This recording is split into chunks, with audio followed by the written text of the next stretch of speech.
Hello there. Welcome to another edition of Conversations with Victor and Franca.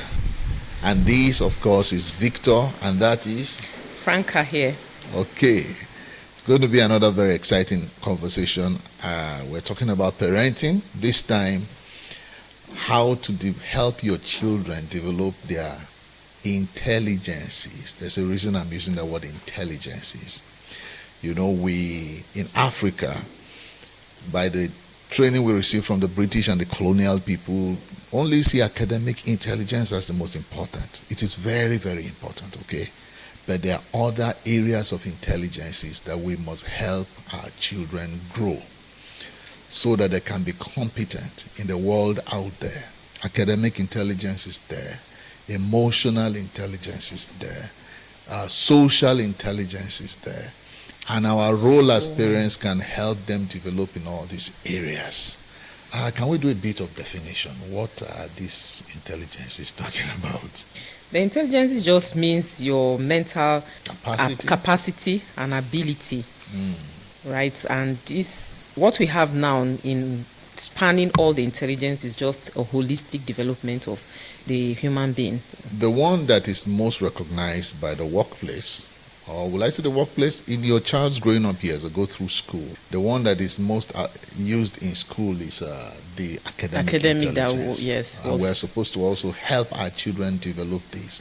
So let's begin by talking about that. What role does parenting have to play in helping children become exceptional in school?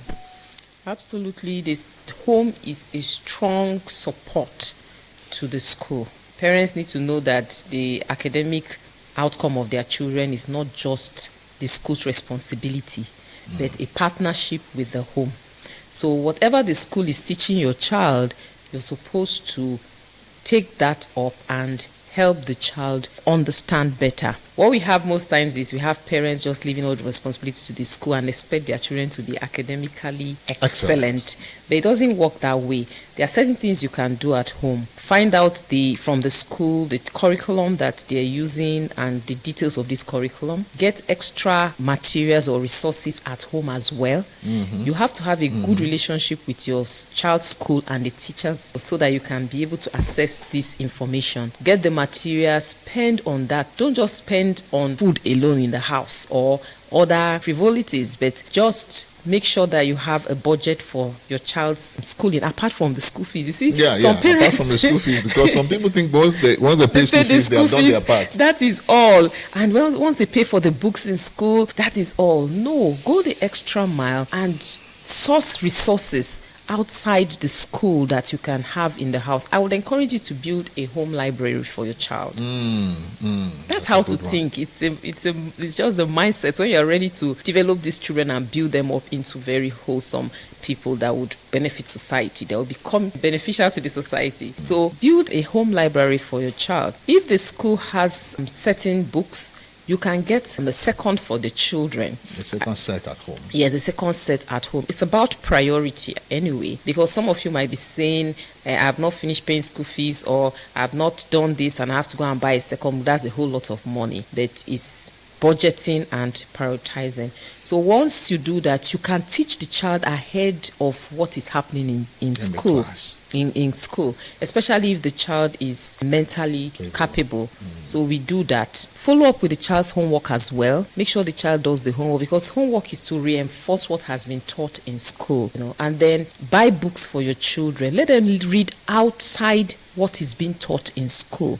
Let them read beyond the subjects in school. We remember the story of Ben Carson. The mother was an illiterate. She didn't even really go to school, but she began to buy books for the son, encourage the son to go to the library. Yes, they read science books. They just read wildly, and that has a way of stimulating the child's intelligence to do well in other subjects as well. And there is also the parenting role of guarding your children's mind against negative stereotypes. You see, particularly by the time they are exiting primary school into secondary school and their life is becoming more defined. There are a lot of societal stereotypes that limit children's academic performance. I've always told my children that there's no first class brain, there's just first class effort. And that if you can create certain habits and maintain them throughout your schooling, your result will come out excellent. Okay, because sometimes we think that some people just have exceptional brains. They're always taking first. They're always taking first. This thing is a product of habits. So if you can help them master that, you can also be vigilant to counter the negative words of teachers. When some careless teachers begin to speak words that are defeating your children's academic drive, as a parent, you should pick it up immediately. You should pick it up. Body language here and there, you should know. By open communication, which we talked about in the last broadcast, will help you pick up those signals so that you are debunking those things. I was told, for instance, this is my personal story, I was told in Form 1 that nobody passes mathematics, and I failed mathematics Form 1, Form 2, Form 3. We were all told. I gave it up. Arithmetic or whatever we were doing in primary school, I had no problems with it. But a senior person spoke that evil word to me. But I realized the reason I was failing is that I was dodging maths classes. I saw it as impossible. I never read it. I just kept jumping through the window when the maths teacher is coming. But in Form 3, we had a very motivating vice principal, academic. And he just had a motivating session with us. And that changed my mindset. And I began to pass mathematics and ended up reading accounting in the university. So your words matter a lot. Don't use your own, even if you couldn't do it, give your children a possibility mindset that if they work hard, they can pass mathematics, they can excel in physics, chemistry, any subject at all that they put their mind to. And the principal way of doing that is helping them form reading habits. A minimum of 2 hours every day, I will tell those in secondary school and up, even into university. Once you create the habit of consistent academic effort, your results will begin to change. Don't leave this aspect to teachers and people outside. It's something you actively supervise. My wife, for instance, has always set even graduating goals for our children. I wanted to say that was where I should have begun from. You have to set a vision, a clear vision. Like we said in the last video, sometimes children don't even know what they want. They don't know what is good for them. So if we are going to guide them, then we should guide them and help them. Set a clear vision for them. So for my children, I set goals for them. We do it together. We talk about it. And sometimes they ask me why. Why should they aim for this? Try for a first class. Why? And I tell them, for me, the first class is not for me. I'm going to be proud as a parent if you do well in school. But it's for you. It gives you the opportunities that opens doors and opportunities for you that you need in life. And it also develops you as an individual. So you give them the reasons why they should aim for the top. That motivates them. When we know we have a good knowledge of why we should do what we should do, oftentimes if we know it's beneficial to us, then that motivates us to go for it. Same thing with these children. So even if you were carrying last in your secondary school and your result is not good, please keep that in the past, lock it up, and inspire your children. Inspire your children now. Inspire your children to be the best.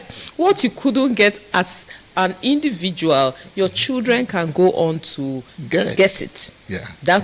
Will also make you happy and glad. So set a vision, come out with a clear vision. You will talk about it and then supervise it, encourage them, because there are times when in the process of accomplishing this goal, they're going to face challenges. I have so many stories to tell, and you should be there as a parent to encourage them, to spur them on, to cheer them on, and let them know they can do it. Just have a growth mindset, instill in them a growth mindset where they believe that all things are possible and that their effort is worth the trouble. And again, what you said reminds me of the skill a parent must have in handling your children's temporary failures. Because that's where sometimes you wipe out their confidence. They fail a test, they fail an exam, you see the F. Why did you fail? What do you mean? You're so mean on them, and meanwhile your own result was not good during that time. But if there is this article I read many years ago, even before I got married, of a man who took a study of his alumni class when they were turning 40 and they were coming together in New York. He schooled in New York. He discovered that at 40, they had been out of high school for about 20 years at that time, 25 years or whatever, 20-something years. All the Jews in his class were 10 times more financially capable at 40 than all the other Americans. So he got curious. What is this thing about Jewish exceptionalism? And he began to interview them and interview their parents. He decided to take that study. And he was learning some things. And later he discovered there's one person that is even missing from the class. That guy was sent out of school because he failed. But the story they had, the guy was also as financially successful. So he traced him out and said, what is it about you? I mean, you failed out. You couldn't even complete with our set. How come you are still better than us years later? How did your mother handle that day? They were sent out of school. Is it the mother just laughed when she saw my result and said, don't mind that school. They can't educate a genius like you. Well, let's find a school that can handle your level of intelligence. You see, that is how your mother handled it. He said, my mother would have thrown a tantrum and said things to me I would have never forgotten. Most of the inventors we know, they were dropouts from school. Yes. So you see, people push their brain when they have a sense of possibility. Yes.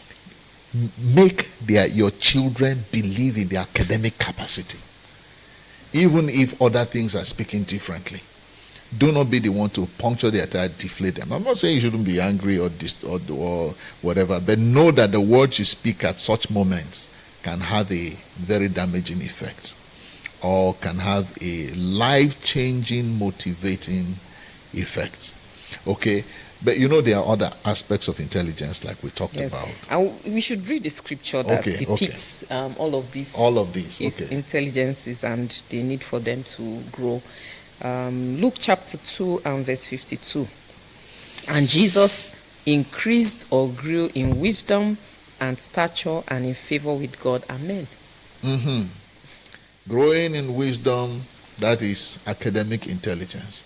Growing in stature, that is building your six-pack. Growing in favor with God is your spirituality. Growing in favor with man is your emotional intelligence. Social intelligence. Emotional and social intelligence. So you see, Jesus grew all round. He had holistic development. And I always like reminding myself that working in the carpentry shop from when he was 14, because that when Jewish kids joined their father's profession, that grew his six-pack. He grew in stature. Jesus was not a weak-looking Caucasian boy. No, he was well broad-chested and well-built. So the Bible included that. Yes. But there was also the academic growth, which a lot of us focus upon. But there was also growing in favor with God and man, which is a product of emotional intelligence and social intelligence. Let's talk a bit about that now. Now, because, you see, you could get a first class from school, like Bishop Oyedepo would say, and not have first class in life. So you have to balance it. Sometimes if you are not balanced as a parent, you think just because a child is taking first, they are going to be great success in life, and you can be disappointed if other areas of intelligence are not developed. So emotional intelligence is basically your ability to handle life. To handle life. What you kept talking about in the last broadcast, life skills is part of it. Life has a lot of fluidity to it. You interact with people, you interact with society, you interact with the nation, your ability to go out and come in. I mean, unless you are so wealthy that you have a car for every child. If you live in a small town, you may discover that even by the age of 10, they can go to church by themselves. No parent in Abuja would try that, of course. But if you live in a small town, those are the areas of intelligence. The ability to handle people and events, adjust to society. We must help children do this. And I think the grooming begins from home. If a child has siblings, they must learn to relate. interact. You must create family fun times where they are not withdrawn. Family outings. Yeah. I remember when our children were small, we sit down, even play what? What all the We'll table play games, yeah. Siki. What do they call that one? We used to don't call know. it Siki. No, different There's board games. board games. We play a lot of those things together. Those things are developing other aspects of them, and with time they become. They are During those board games, they learn to win and to lose, Good. and lose, lose with good sportsmanship. shape, right? Uh-huh. So Somebody that's cannot just social lose a game and say, I'm not intelligence playing and again. emotional No, you don't win all the time.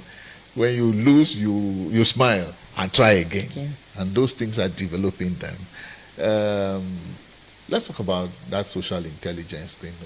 What do you have to say more about that? You've mentioned quite a number of things that would enhance social intelligence, and you said it begins in the home. So how the family relates is important. How children relate to their parents, parents relate to the children. Parents are supposed to model right communication to the children. The conflict resolution. There's a challenge in where families face sibling rivalry that is encouraged when the children are small and they become adults, and you discover that some siblings don't even talk. They don't even communicate now, which is not right. You see, we usually tell our children that, if you can't bond within the home, then how do you expect to bond with other people outside? If you bond with other people outside and you don't bond with your siblings, then you are a hypocrite. Yeah, it's fake. Yes. We So always told them that. Yes, parents should encourage that socialization within the home, because it will build the skills that the children can now use Deploy outside. Greetings. Yeah. It begins from the home. Greet your parents. Parents also should be able to greet their children as well. Sometimes your children come from, this African parenting mindset where you feel that the children are young, so you shouldn't even greet them. For example, your child comes from an event, comes into the home. It's coming in from school. Coming in from school. A simple welcome. It's okay. It's welcome. How was your day? How was school? These are things that we should encourage, with our children. And we teach them table manners when they are eating. You teach them, not to talk when they are eating, how to eat, not to chew and be. Some people eat and you can hear the sound of as they eat. Is a bad manner and etiquette. You've been very particular about that. I'm telling you. So these are things we teach our children from the home. You let them know. Once you see it happening, you're cautioning them at home, you're relating with them. Another aspect we should look at is empathy. Recognizing and understanding our children's feelings and their emotions. Don't ignore your children's emotions. Yes, I don't want to talk about African parenting, and maybe how some of us, some people were raised, right?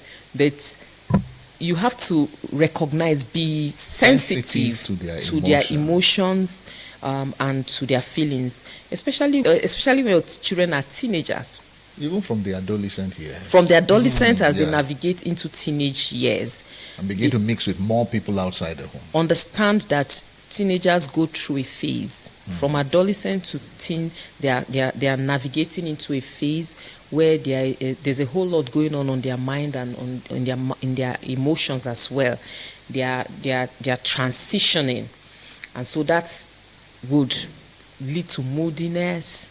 They are trying to understand themselves and actualize themselves. So all of that, you should be in communication with your child at that time. When you see your child moody, be present enough to are you okay? What's the challenge? And that would encourage the child to talk to you. Oftentimes we don't speak to our children, so they don't speak back to us.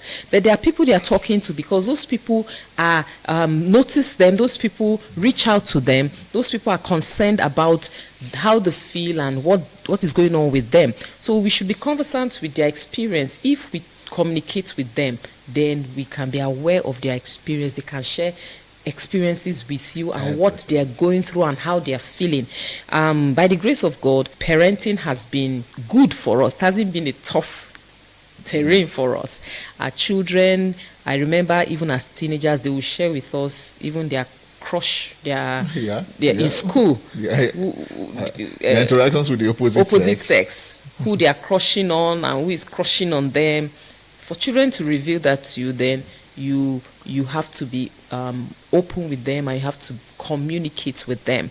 They tell us a lot of things. And then you see, as Christians also, you discover that when you have such interactions with your children, that connection and bonding, you are able to pick clearly in the spirit quickly whatever is happening to them, whatever is going on, and guiding them. And when they communicate with you, I remember one of my kids then came and told me one story that was not very straightforward about something she wanted to do at that time. I was skeptical at first, but I wanted to know if it was my head or my spirit.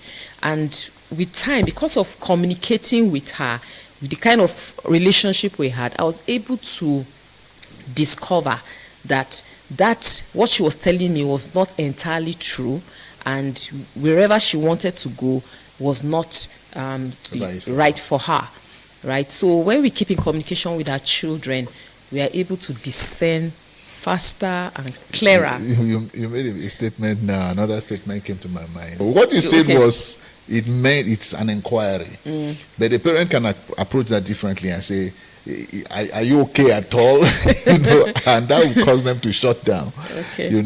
Now when it comes to the home, there are certain things we have taught our parents, our children over the years, that are wholesome languages we want them to develop early.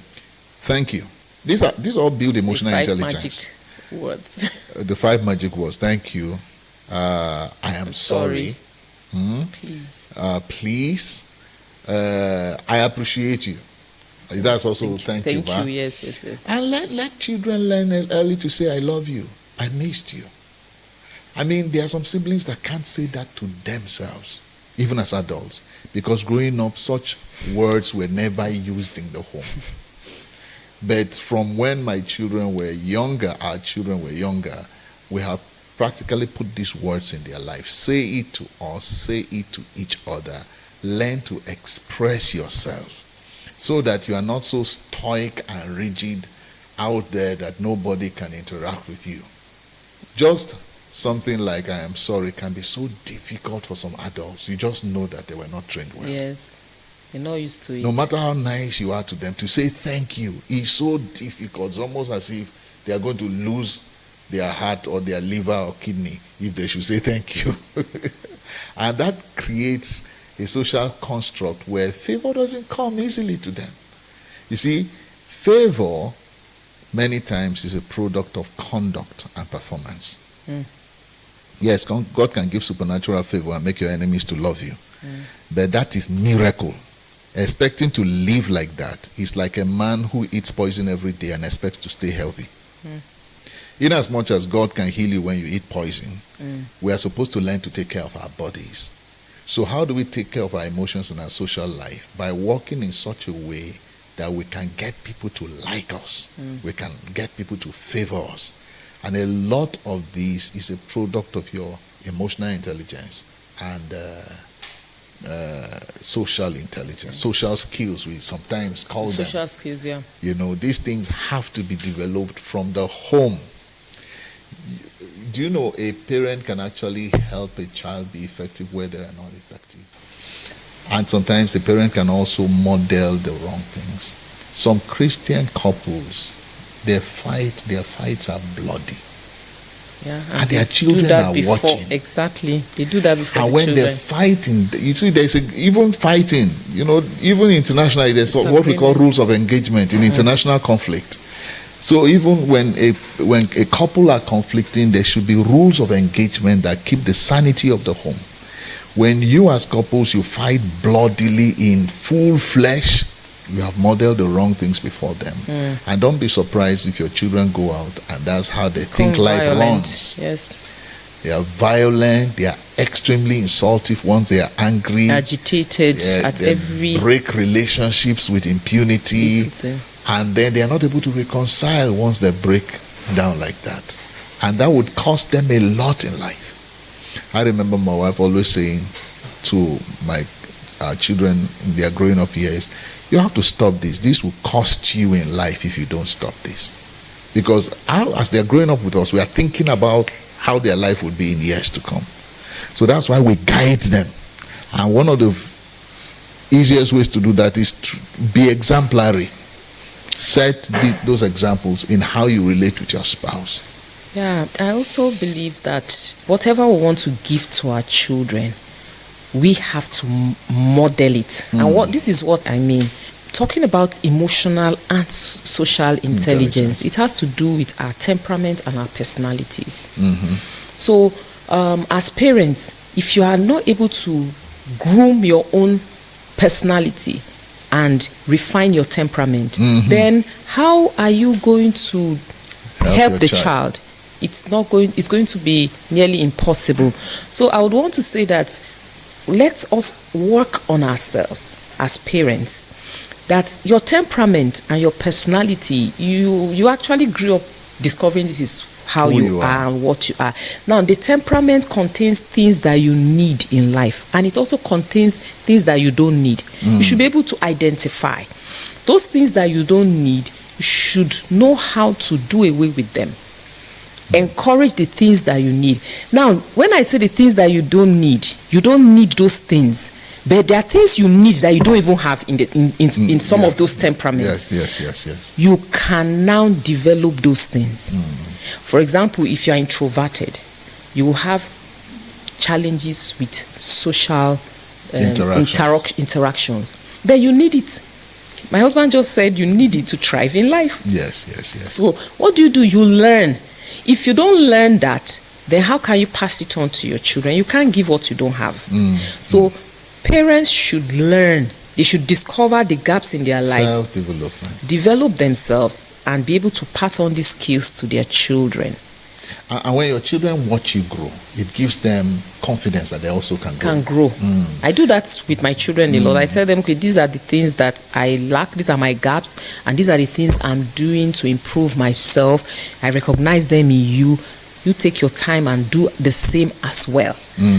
Because there are certain things in you as a parent, you see it in your children. What most parents do is that they just assume they did not see it.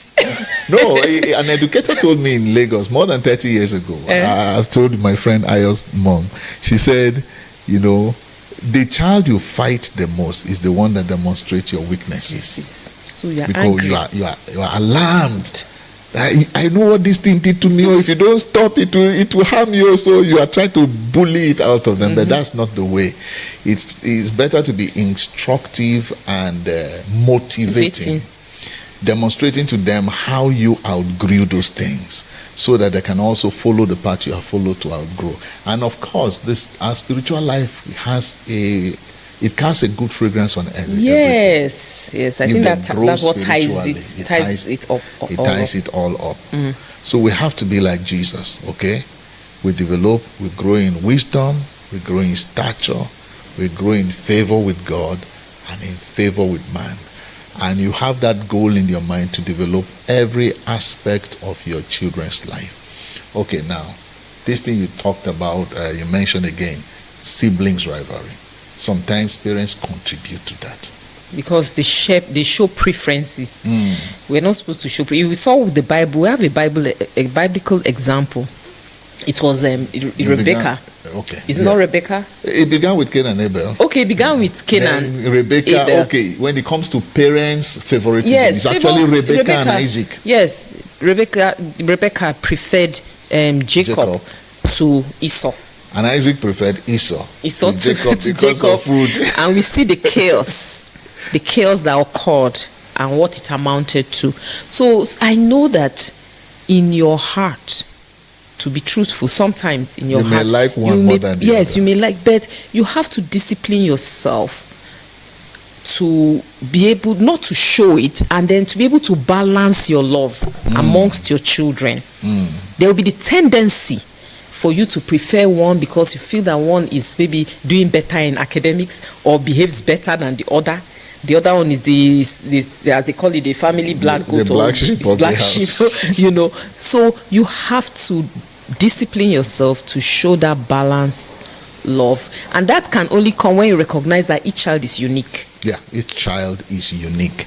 I have always been firm with adults in my house. I don't even allow adults that have lived with me while my children were growing up to show favoritism. And compare. No, and compare my children to each other. Each person is unique. You can relate with them as unique individuals without going into comparisons that make one person feel inferior. Because you see, based on their temperament, some children take certain stresses better than others. When we were growing up, for instance, my elder brother was very strong, physically well built like my dad. He has my dad's structure. So when we do physical work, he can do better physical work than me. My dad used to have this idea that I'm lazy. I wasn't lazy. I was more mentally resilient. But most of my work is mental. He was better at physical work. Okay? So because of the level of understanding my parents had then, my dad preferred my brother because he could do the physical work. My mom preferred me because I was more intelligent in school and I was always reading. But that obvious thing should not have been there. We have learned better not to do that. Don't show who you prefer based on their uniquenesses. Just let each child know they are unique. They are welcome, they are loved, they are accepted in the home. And all you want is for them to be their best. And the best in any way will make you proud. And there are ways we can encourage unity amongst the children from growing up. Well, growing up, we ate together, and you can reinforce that with other things. Play together, eat together, go out together, and just keep encouraging and motivating them to connect at home and work together, bond together.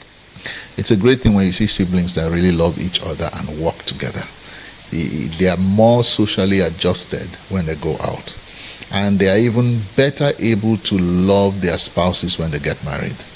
Because when you permit so much dysfunction at home, crisis upon crisis, it's the same attitude they will take into marriage. A great man of God said, God gives you a family to prepare for your future. So those things you refuse to address while growing up, when you now get married, your husband has to deal with them. Your wife has to deal with them. And this time it comes with a lot of even more emotional hassles attached to it. So we didn't even talk about the physical development, but that also begins from the home where you encourage good meals. It starts with meal preparation. Don't be one-sided with food. Let there be balanced food in the house so that the children can all grow healthy. Encourage game times. Eating at the right time is also important. Yeah, eating at the right time. Fruits, vegetables. Children don't like veggies, but you have to encourage them to eat it. Then encourage exercising. You can go as a family. I know families that go out on from time to time. Go to the gym. Gym together to exercise. I see some people mistake children to not avoid very sweet, sugary things. When the children become very used to it, some of them have the tendency to really blow up, get really big and fat. And apart from that, doctors tell us the cases of diabetes are now found in younger ones. Yes, is no respecter of age again. Ailments, diabetes, hypertension, no longer respecter of age. So we have to be cautious to feed our children properly and teach them model diet and eating. Right eating. Okay. Yes. Model right eating before your children, even before they become adults. And then sleep is vital for children's health at any age. So if you notice a hyperactive child that doesn't like resting, hey, you must compel them to rest too. Because left to their energy, they want to sleep at 1:30. My son had that tendency at a point. I think when he was between the age of 12 and 14, he sleeps very late and then wakes up early, because we all have to wake up for morning devotion. And then during the day, to get back to bed is completely impossible for him. So I had to use a very firm hand at that time. He must go to bed by 9. He hated it whenever 9 o'clock was coming. But after some time, he was able to adjust to that. And to some extent, he sleeps well now. Okay? Because sleep, the elements for health are sleep, good eating, exercise. I know one of our children also that was so used to locking herself up in the room, an introvert. You have Taking to, fresh air. fresh air is important for health. So all these things have to be supervised, Yes. and children have to be prodded in the right direction. And whatever inconvenience they experience while you are trying to get these things to happen in them, they appreciate it later. I assure you. There's nothing I got from my parents I'm not appreciating now. And my children are already in the age where they are beginning to show appreciation for the things they got in the years of growing up. You know, we've always allowed our children to keep friends. And then we want to know their friends, because that enables us to guide them. Because some people grew up where they are isolated. Their parents clamp down on them. They don't have friends. And this has an impact when they grow up. Good, yes. The friendship, like you said, we encourage friendship, but we also went out of our way to know our children's friends, and even try to interact with them. Sometimes we went to see their parents. We also encouraged our children to bring their friends home, even if they are male. Bring them home so that we can know the people these children are interacting with. That is part of the social intelligence, right? That helps them to grow their social intelligence. So that when because whether you force people out of their lives or not, one day they're going to be living alone, and then they won't know how to relate. They won't know boundaries. They won't know how to treat people right. They know how to keep friendship. They won't know how to build and keep friendships.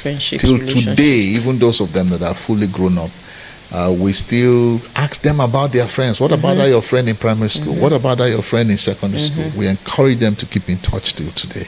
And that's a holistic way to bring up children. I hope all these tips we have given you on parenting have been enriching and have helped you to grow your parenting skills.